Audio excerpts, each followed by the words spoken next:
Right, ఇక మరో update చూసుకున్నట్టయితే హనుమకొండ జిల్లాలోని కాకతీయ యూనివర్సిటీలో పీజీ విద్యార్థిని ఆత్మహత్య కలకలం రేపుతోంది. క్యాంపస్లోని పద్మావతి హాస్టల్ బి బ్లాక్లో తనపై దొంగతనం మోపి కొట్టారనే మనస్తాపంతో విద్యార్థిని శ్రీవిద్య తన స్వగ్రామమైన ఎర్రుపాలెంలో సూసైడ్ నోట్ రాసి మరీ ఎలుకల మందు తాగి ఆత్మహత్య చేసుకుంది. మృతురాలు కాకతీయ యూనివర్సిటీలో ఎంఎస్సీ సెకండ్ ఇయర్ చదువుతోంది. అయితే సూసైడ్ నోట్లో 6 విద్యార్థినుల పేర్కొంది. ఘటనా స్థలానికి చేరుకున్న పోలీసులు మృతదేహాన్ని పోస్టుమార్టం నిమిత్తం ఆసుపత్రికి తరలించారు. ఇక యువతి సూసైడ్ నోటు ఆధారంగా పోలీసులు కేసు నమోదు చేసుకుని దర్యాప్తు ప్రారంభించారు. రైట్, ఇదే అంశానికి సంబంధించి మరిన్ని డీటెయిల్స్ అందించడానికి మా కరెస్పాండెంట్ తిరుపతి సిద్ధంగా ఉన్నారు. తిరుపతి, చెప్పండి, అసలు ఈ ఘటన ఎలా జరిగింది? అమ్మాయి తరపు వాళ్ళు ఏమంటున్నారు? సంబంధించినటువంటి కాలేజ్ యాజమాన్యం ఏమంటుంది?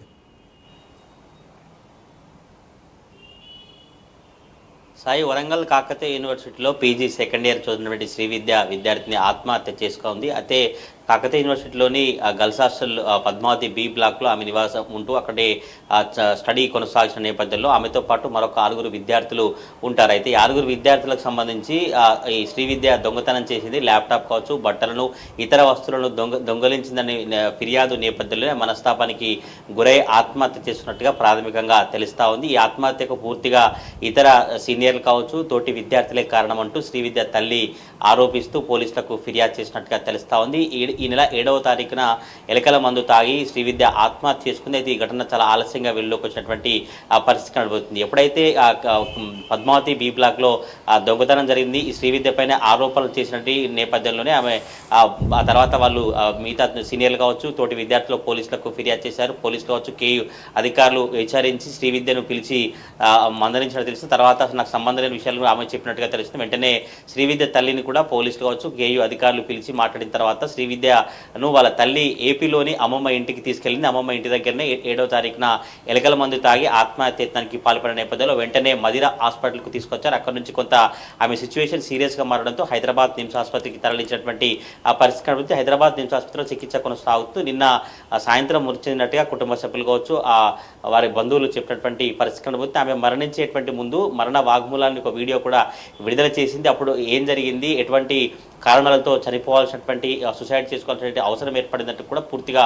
ఒక వీడియో ద్వారా మరణ వాగ్మూలాన్ని ఇచ్చినటువంటి పరిస్థితి. ఆ వీడియోలో బయోటెక్నాలజీకి సంబంధించినటువంటి విద్యార్థుల పేర్లు కావచ్చు, కొంతమంది కెమిస్ట్రీకి సంబంధించినటువంటి సీనియర్ల పేర్లు చెప్పినటువంటి పరిస్థితి. ప్రజెంట్ ఇప్పుడు ఇదే అంశానికి సంబంధించి శ్రీవిద్య తల్లి కూడా కేయూ రిజిస్టర్తో మాట్లాడి ఫిర్యాదు చేసినట్టుగా తెలుస్తుంది. రిజిస్టర్ కూడా పోలీసులు విచారణ జరుపుతా ఉన్నారు. విచారణ జరిపిన తర్వాత నిజంగానే సీనియర్లు శ్రీవిద్యను కొట్టినట్టుగాని ఈ దొంగతనం ఆరోపణలు మోపినట్టు కనుక నిజంగానే తేలిస్తే తప్పకుండా చర్యలు తీసుకుంటామని కూడా కేయూ అధికారులు చెప్పినటువంటి పరిస్థితులు అవుతుంది. ఈ ఘటనకు సంబంధించి కాకతీయ యూనివర్సిటీ పోలీసులు ఇప్పటికే ఆ పద్మావతి బ్లాక్లో ఉన్నటువంటి హాస్టల్ విద్యార్థితో మాట్లాడారు. అక్కడికి వెళ్ళి చూశారు ఎప్పటి నుంచి ఈ శ్రీవిద్య అక్కడ ఉంటుంది, ఎవరితో ఎట్లా ఉండేది, శ్రీవిద్యకు సీనియర్లకు మిగతా తోటి విద్యార్థులకు ఎటువంటి గతంలో అయినా ఘర్షణ కావచ్చు, గొడవ ఉన్నట్టు కూడా కాకతీయ యూనివర్సిటీ పోలీసులు అయితే దర్యాప్తు కొనసాగించినటువంటి పరిస్థితి కనబడుతుంది. కానీ ప్రధానంగా కుటుంబ సభ్యులు కావచ్చు, శ్రీవిద్య తల్లి మాత్రం సీనియర్ల వేధింపుల సీనియర్లు కొట్టడం కారణంగానే తమ కూతురు ఆత్మహత్య చేసుకుంది, తప్పకుండా చర్యలు తీసుకోవాలంటూ కూడా పేర్లు చెప్తూ